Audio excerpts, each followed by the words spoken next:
مذمت بھی آئی ہے، مگر اللہ نے کہا ہے میں نے اس کو تمہارے لیے دنیا میں آسرا اور سہارا بنایا ہے۔ ایک جملہ کہنا چاہتا ہوں چلتے چلتے، اس دور میں جس نے اپنے سرمایے کی حفاظت کی اس نے اپنے ایمان کی حفاظت کی۔ یہ اتنا پرفتن دور ہے کہ جس نے اپنے سرمایے کی حفاظت کی بالآخر اس نے اپنے ایمان کی حفاظت کی۔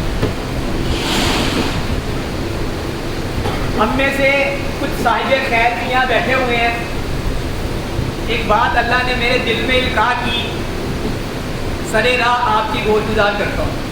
قرآن کی آیت کا چھوٹا سا ٹکڑا ہے کہ جنت والوں سے پوچھا جائے گا، جیسے آپ ان میں ڈسکشن ہوتی ہے نا، بھائی تم ایسے کیا نیک عمل کرتے تھے، تم ایسے کیا نیک عمل کرتے تھے کہ تم جنت میں آ گئے، تو انسان اپنی زندگی بتائے گا یار میں یہ کرتا تھا۔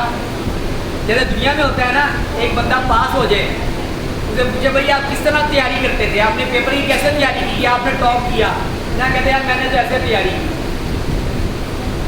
ایک تاجر نے بڑا اچھا سیزن لگایا، اس نے پوچھا دوسرے نے کہ یار وہ کیسے تم نے ٹرانزیکشن کی، ہم نے یار ایسے مال خریدا تھا، ویسے کتابیں کم ہی ہیں تو میرا سیزن اچھا لگا۔ اچھا، جنتی جنت والوں سے پوچھیں گے کہ کیا عمل کرتے تھے یار، ہم کیسے مزے میں آ گئے، کیونکہ انما نطعمکم لوجہ اللہ، ہم کھانا کھلاتے تھے اللہ کی رضا کے لیے، کس کے لیے، یتیموں اور مسکینوں و اسیرا، یتیموں کو، مسکینوں کو اور قیدیوں کو کھانا کھلاتے تھے۔ پچھلے دنوں ایک کارگزاری میرے سامنے آئی اور میں تڑپ گیا، یقین مانے میں ممبر پہ بیٹھا ہوں، ایک دوست نے، اس کا ایک عزیز جیل کے اندر قید تھے، انہوں نے ان کی جو حالت بیان کی اس کے بعد اسے کھانا نہیں کھایا گیا۔ میں ممبر پہ بیٹھ رہا ہوں، اس نے وہ ابتر اور بدترین حالت بیان کی کہ اس کے بعد تھوڑی دیر بعد کھانا تھا تو اس سے کھانا نہیں کھایا گیا، اس کی کیفیت سنتے ہیں۔ اسیرہ، اللہ کہہ رہے ہیں کہ جو قیدیوں کو کھانا کھلائے گا یہ اس کے لیے سبب جنت میں جانے کا بنے گا۔ دیکھیں ضروری نہیں ہے کہ قید میں مجرمی ہو، ڈاکوئی ہو، چوری ہو، زناکاری ہو، بے گناہ بھی قید میں ہو سکتا ہے۔ بہت دفعہ ایسا ہوتا ہے کہ بے گناہ آدمی قید بھی ہوتا ہے، تو اللہ کہہ رہے ہیں جو ان قیدیوں کو کھانا کھلائے گا یہی عمل اس کی بخشش کا سبب بن جائے گا۔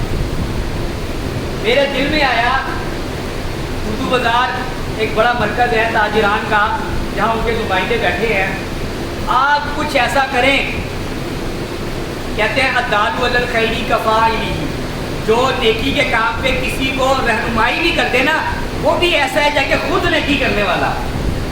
میں آپ کو رہنمائی کر رہا ہوں کہ جو لوگ جیلوں میں قید ہیں، جو اسیر ہیں، ہو سکتا ہے وہ گناہ گار بھی ہوں، مگر اللہ نے قرآن میں کہا ہے جو ان قیدیوں کو کھانا کھلائے گا یہ عمل اس کے لیے جنت کا سبب بن جائے گا۔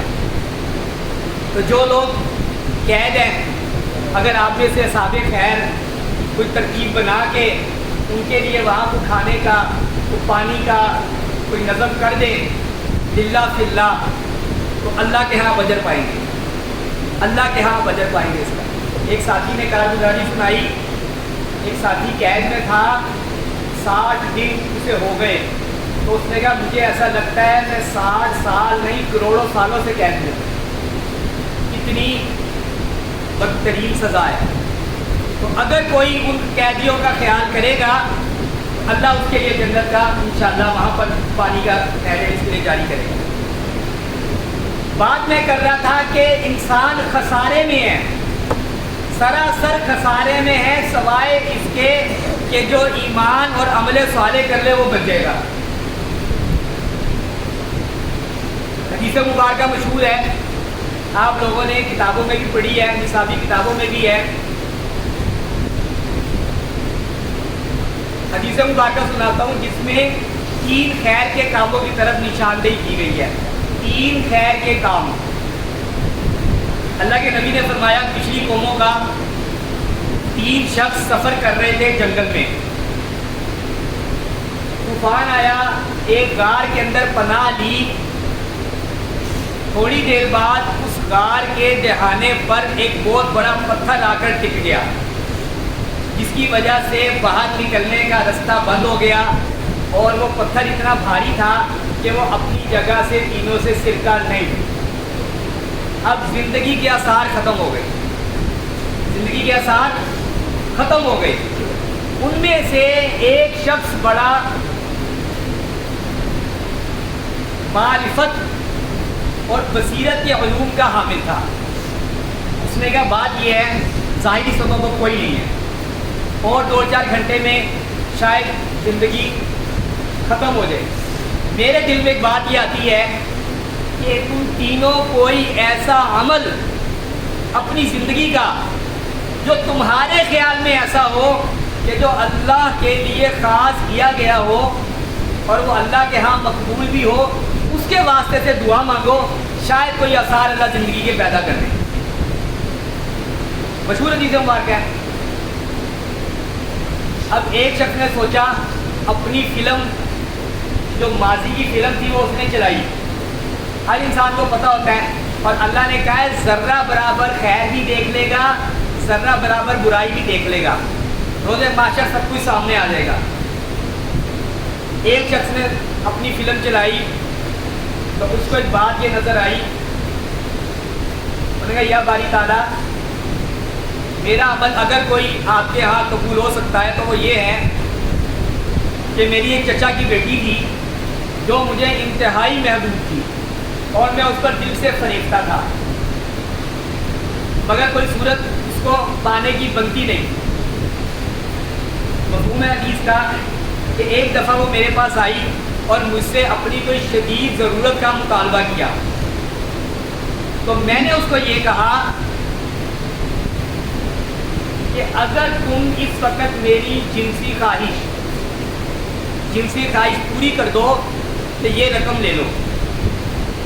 اب وہ چچا کی بیٹی مجبور تھی بہت زیادہ، اور اس کے لیے کوئی سبب تھا نہیں، مجبور ہو کے اس نے کہا ٹھیک ہے مجھے تمہاری شرط قبول ہے۔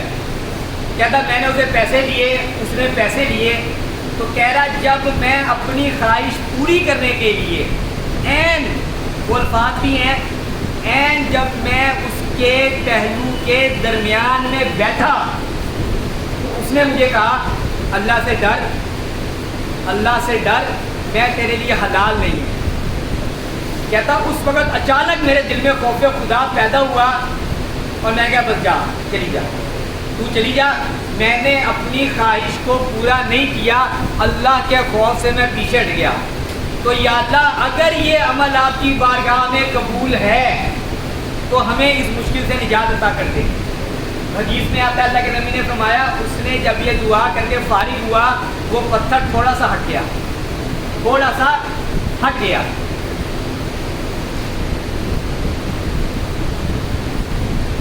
دوسرے نے عمل کیا بیان کیا؟ دوسرے نے کہا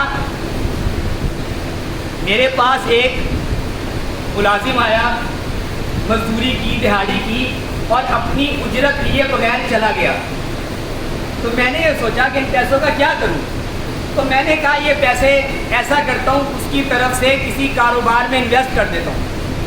میں نے یہ پیسہ انویسٹ کر دیا، کوئی جانور وغیرہ خرید لیے۔ اللہ کی قدرت یہ ہے کہ وہ پیسہ بڑھتا رہا، جانور سے جانور، وہ اچھا خاصا لیول ہو گیا۔ تھوڑا عرصہ گزرا، وہ مزدور جو کسی مجبوری کی وجہ سے چلا گیا تھا واپس آیا اور اسے کہا کہ وہ جو میں نے تم سے 2-4 دن مزدوری یا جتنے بھی دن کی تھی مجھے میری اجرت دے دو۔ کہتے میں نے اسے ہاتھ پکڑا اور میں لے کر گیا اور میں نے کہا یہ سارے جو جانوروں کا ریوڑ ہے یہ تیرا ہے۔ کہتے وہ غریب آدمی میری شکل دیکھنے لگا اور کہتا مجھ سے مذاق نہ کرو، میں غریب آدمی ہوں۔ تو اس نے کہا میں مذاق نہیں کر رہا، یہ واقعی ان پیسوں کا میں نے کاروبار کیا تھا اور یہ تیرا مال ہے۔ تو نے کہا یا اللہ اگر یہ عمل آپ کی بارگاہ میں قبول ہے تو آج ہمارے لیے نجات کا ذریعہ بنا دیں۔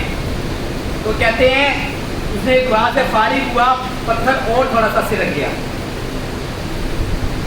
مزدور کو اس کی اجرت پورا دینا یہ بہت بڑا عمل ہے، یہ چھوٹا عمل نہیں ہے۔